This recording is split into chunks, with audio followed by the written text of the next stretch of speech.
Bismillahirrahmanirrahim. Alhamdulillah wa salatu wa salam ala Rasulillah. We are back after our Salatul Asr break, and we are continuing on three main and extremely important points that we hope will provide clarity for everyone, and we can make it a basis for how we learn the religion and also who we refer to. So we were speaking about, in the first point, luzum al-jama'ah, sticking to the group, adhering to the group. That is how our religion has been preserved, through the jama'ah. It is essential.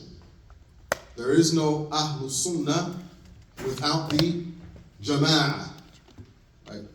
So it is critical that we have an appreciation for the value, and not only the value, but the actual historical function of the group in the preservation of the proper understanding of the religion. And in particular here, we're talking about al-fiqh, Islamic law, how we practice. And then we move to the second point, which was tabaqat al-fuqaha, or really I should say maratib al-fuqaha, the ranks of the jurists, who's at the top, who's in the middle, who's at the bottom.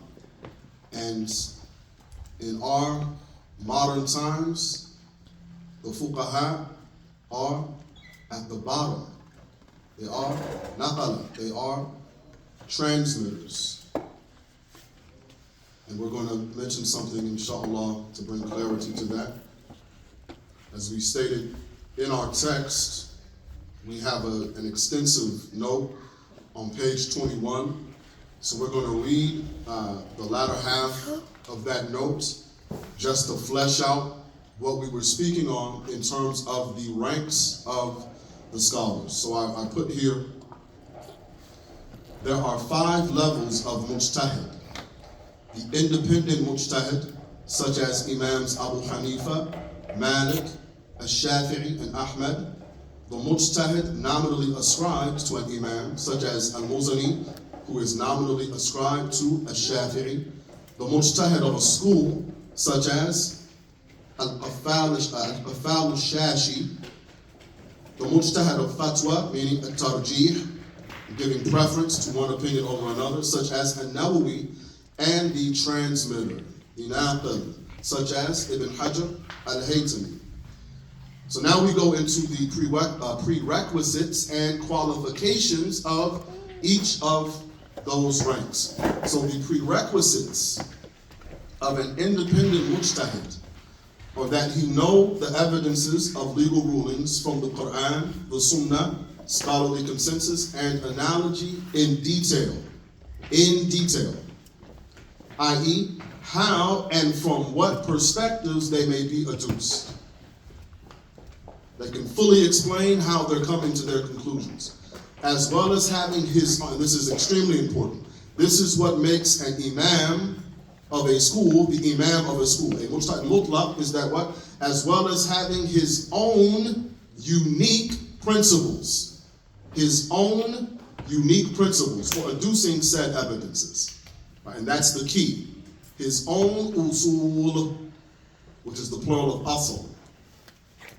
Thus, he must be knowledgeable of the exegesis of Quranic verses pertaining to legal rulings, meaning the tafsir of ayatul ahkam, knowledgeable of the chains of narration for hadiths pertaining to legal rulings. He has to have mastery of ahadithul ahkam, knowledgeable of the abrogating and abrogated from these sources, and proficient in Arabic grammar and lexicology, an-nahu wal-lugha. The mujtahid, nominally ascribed to an imam, is like the independent mujtahid, but has a nominal ascription due to the overall concurrence of his principles with the principles of the independent mujtahid. The mujtahid of a school, mujtahid al-madhab, mujtahid al-fatwa, mujtahid al-tarjih, is restricted to the principles of his imam, the Mujtahid madhab only. Mujtahid muqayyad. The Mujtahid muqayyad is restricted to the principles of his Imam and capable of establishing them with their proofs. His mastery of his Imam's principles enables him to derive rulings on issues that his Imam did not give a fatwa on. So what does that mean? Like we said, Al-Buwaiti, rahimahullah, was the student of a Shafi'i. He did what? He literally took the place of a Shafi'i. Meaning, when Shafi'i's not around, he can tell you what a Shafi'i would say on an issue that he never spoke about. Because he has the same mind as a Shafi'i, the same knowledge as a Shafi'i. Right? So in place of Shafi'i, he's there. The Mujtahid of Fatwa is proficient in the principles of his school. That's important. He has mastery of the usul. He has mastery of the principles of his school, and a master of the different fatwas within it and their respective evidences. Meaning he has a comprehensive knowledge of the issues of disagreement in the school. Through his mastery, he is capable of evaluating fatwas within the school and discerning the sound from the weak. The transmitter, this is the lowest level, possesses mastery of the divergent fatwas of the school and understands their evidences, but not to the degree of mastery possessed by the Mujtahid of Fatwa. Therefore, he is not capable of evaluating fatwas. If y'all had the book, I would tell you to underline that. Therefore, he is not capable of evaluating fatwas. However, and this is extremely important, however, he is capable of giving fatwas on new issues by drawing analogies to the wealth of fatwas that he has learned within his school. So at the lowest level of fiqh, the lowest level, that scholar has to be an encyclopedia of his school. And even though the higher level scholars are no longer present, how is it that we can deal with new issues? What is given reference to? There's a wealth of knowledge that this scholar possesses, and that is a wealth of precedents. Even in American legal terms, there's precedents, right? So he refers to previous cases and then makes analogies on that. So that's how the tradition renews itself, right? So we're not saying that just because somebody is at the lowest level of scholarship that they are incompetent and incapable. No, they're very capable. They just are not at the same level as those that are above them. And then we'll end and move on to our next issue. These are the types of muftis, which are 5. Every type among them has the prerequisite of memorizing the school and natural intelligence. Whoever undertakes, again, this is to be underlined, whoever undertakes giving fatwas and is not of this description has brought upon himself something tremendous. These are the words of who? An-Nawawi, rahimahullah.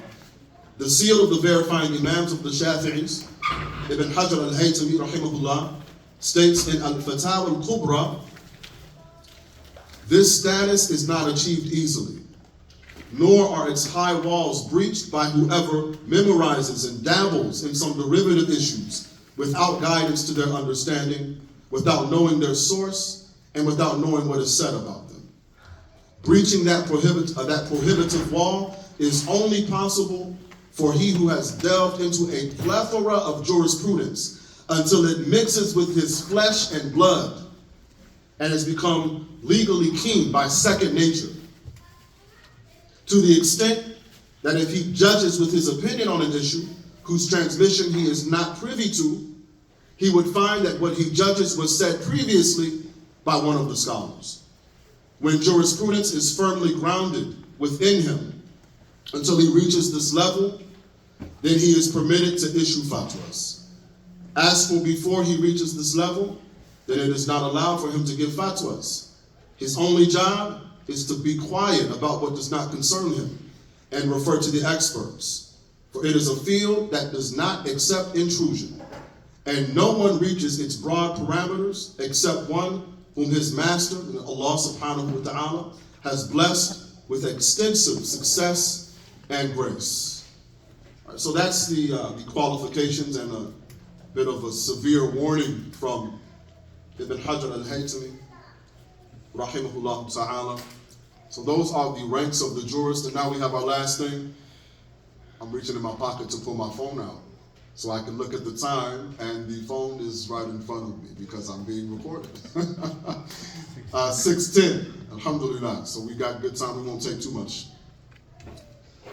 So now it's the third thing. How do we know who's qualified? And here, we're talking about the lowest level, the lowest rank of a faqih, of a mujtahid, which is the naqil, the transmitter. In our day and age, how does one acquire expertise to reach the lowest level? And this is something that's important to understand. Because of our circumstances, with modern technology, modern publishing, anybody could say anything. And in fact, everybody does say pretty much anything. This is the reality that we live in. We have, we call Abu Lihya, anybody with a big beard and a head covering is now a sheikh. But that's not the standard. Somebody that tells stories. In the old days, or in Arabic, it's called a qassas. The qassas is now the mufti, a storyteller. I could mention names of famous people, but I'm not going to do so. But you think about some videos that you've seen, even on some of the groups that we have on WhatsApp. And there's some pretty prominent storytellers, but they're not ulama. Now, I'm not disparaging them. May Allah reward them for the work that they do for Islam, but they're not scholars. This is what we need to understand. They are not fuqaha. They're not muftis. They are storytellers and preachers, which is a good thing. Again, we're not disparaging anyone, but a storyteller and a preacher is not a scholar and a mufti. And this is where we get things confused. Somebody could give a nice speech, but that doesn't mean they can give you a fatwa.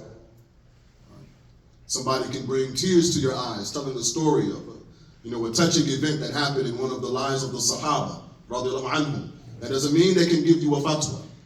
Somebody could perfect recitation of the Quran and lead Taraweeh. That doesn't mean that they can give you a fatwa. All right. I had a friend that I studied with in Jordan that's now in Dallas, alhamdulillah, an Egyptian brother, but he was studying in Jordan.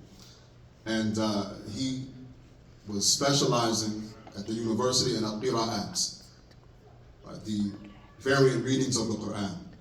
And he was a hafiz of the Quran. Of how many of the readings? All 10 of them. He memorized all 10. What was his knowledge of fiqh like? Sifr. Couldn't tell you the first thing about fiqh. And memorized all 10 readings of the Quran.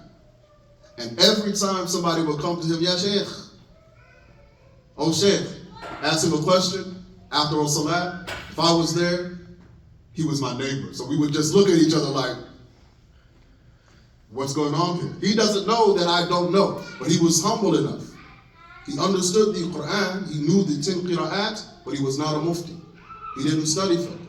So we have to be very careful about who we take the religion from.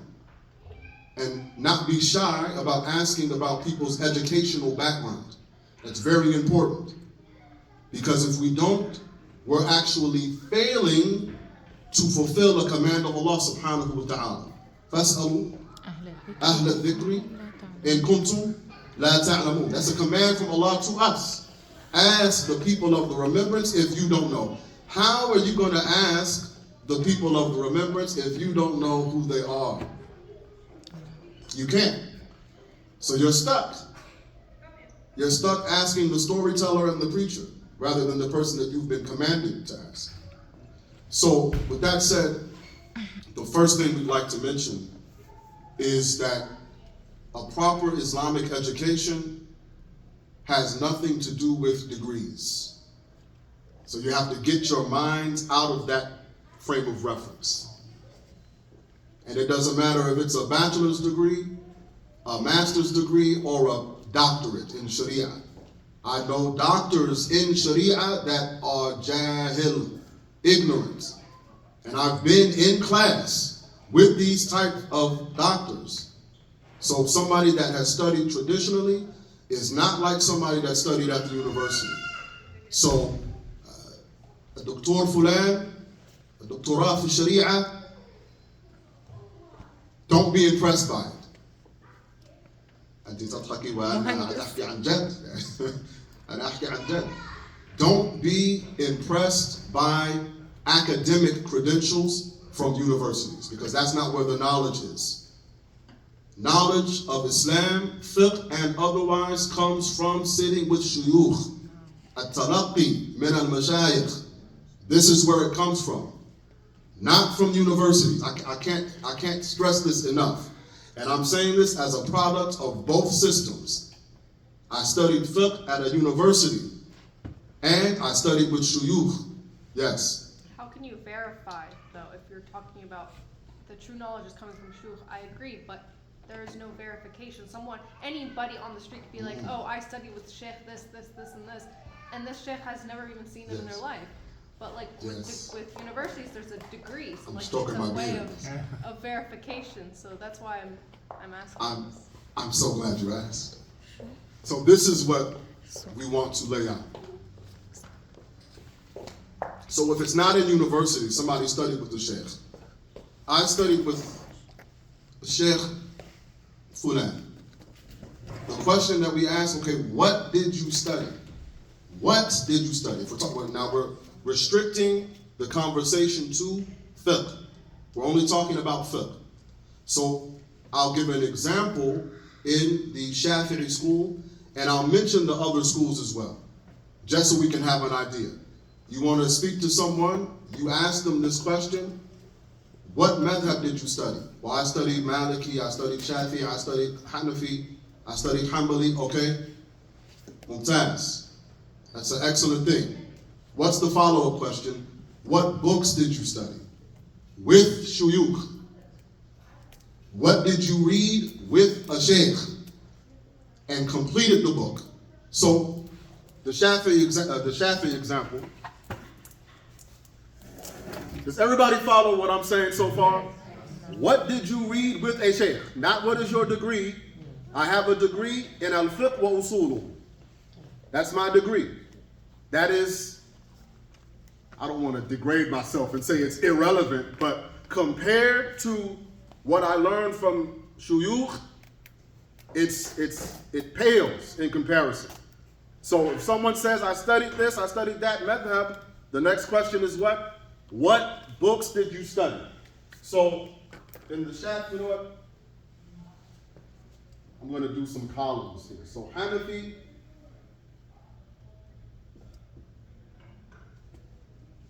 Maliki,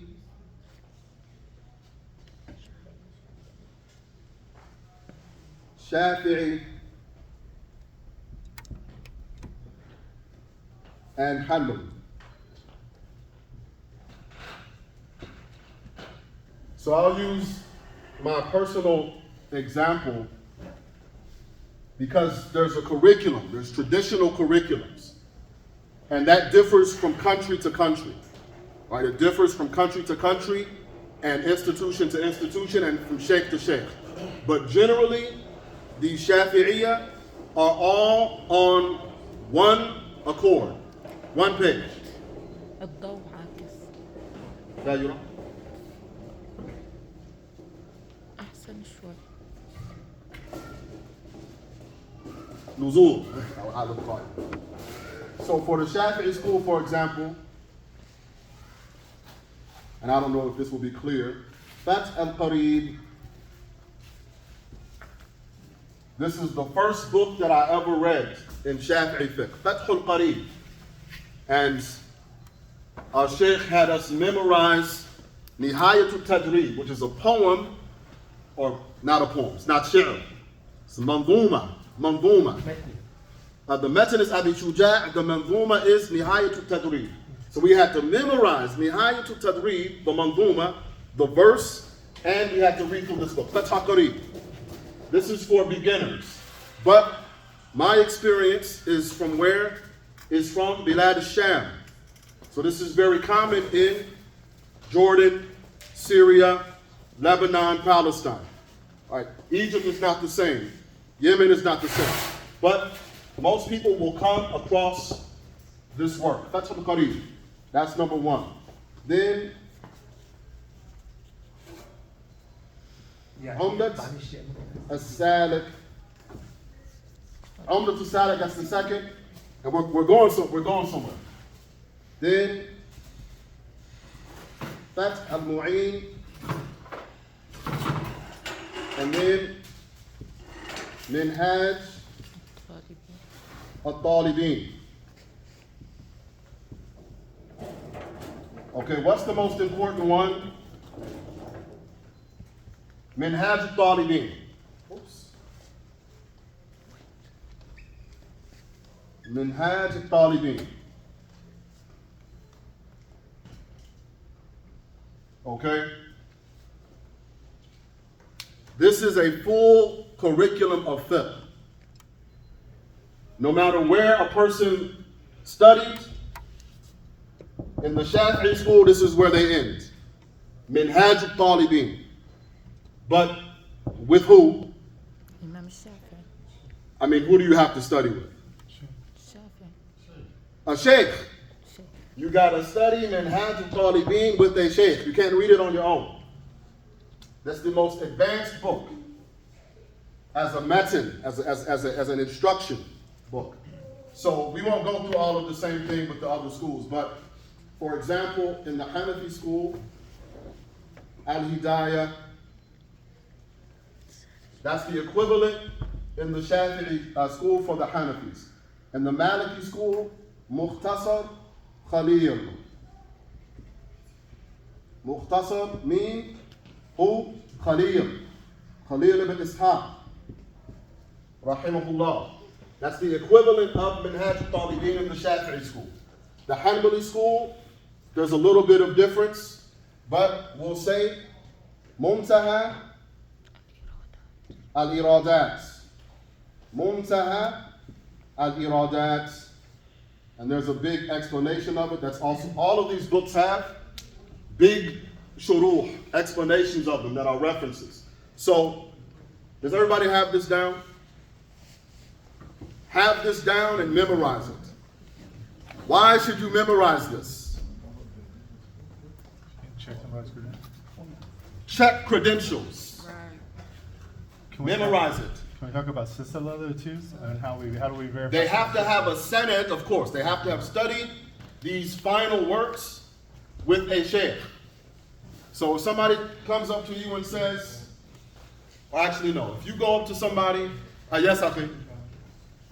So you are always mentioning about the sheikh. Yes. Read these books with the sheikh and memorize this with the sheikh. Yes. Which person will become the sheikh? Who becomes the sheikh? Yes. Well, anybody that goes through the process of education and then acquires experience, that's what the scholar is. It's just like anything else, you know. If you go to college, there's a curriculum, you got to finish the coursework. You have however many hours for a bachelor's degree, for a master's degree, for a PhD, and the school will certify your qualifications, right? Interestingly, now that I just mentioned that, Jazakallah khairan, you reminded me that the doctorate actually comes from the Muslims, right? Ijazatul Tadris.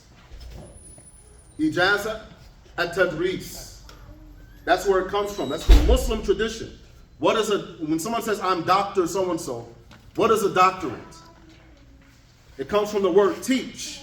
That's what it comes from. So the doctorate is taken from the traditions of the Muslims. Right? So the real doctors of Sharia are those that have completed a traditional curriculum. All right? So if someone comes to you and says, I'm a Hanafi, you're looking for a fatwa,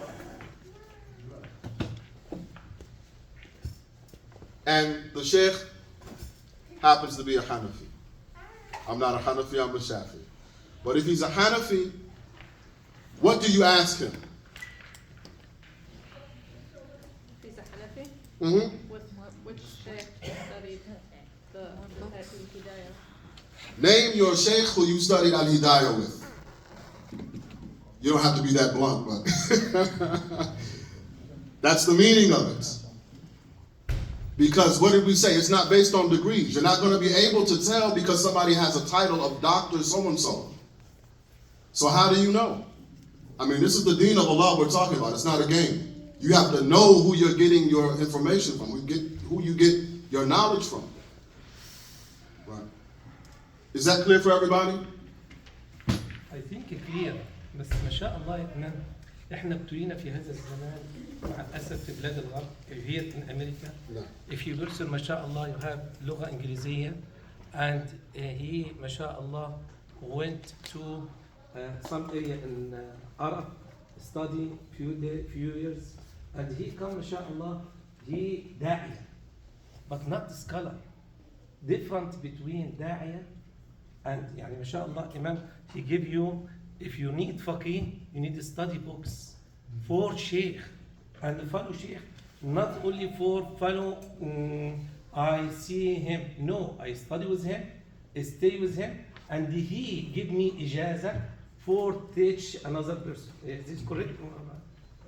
Right. It can't. We make a distinction between different types of religious personalities. Yeah. There's du'at, بين قوسين, du'at. And he Wa'adh, people that are called to Allah, people that preach, the wa'adh. There's the qasas, and that's not even something that's considered in the Sharia. The storyteller.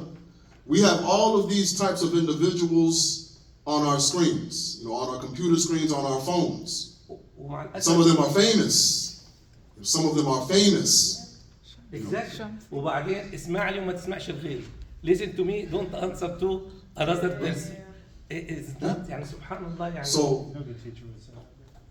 right. Right. So that's the first thing would be a warning. If someone's Right. like, just listen to me, don't listen Don't to that. listen. You should be Right. like, No, the manhaj of the ulama is a manhaj of tasamuh. There's tolerance amongst one another. Right. Everything is open, or open-minded, we should say. And tolerant. دائما العالم ما شاء الله he don't give another for يعني under me.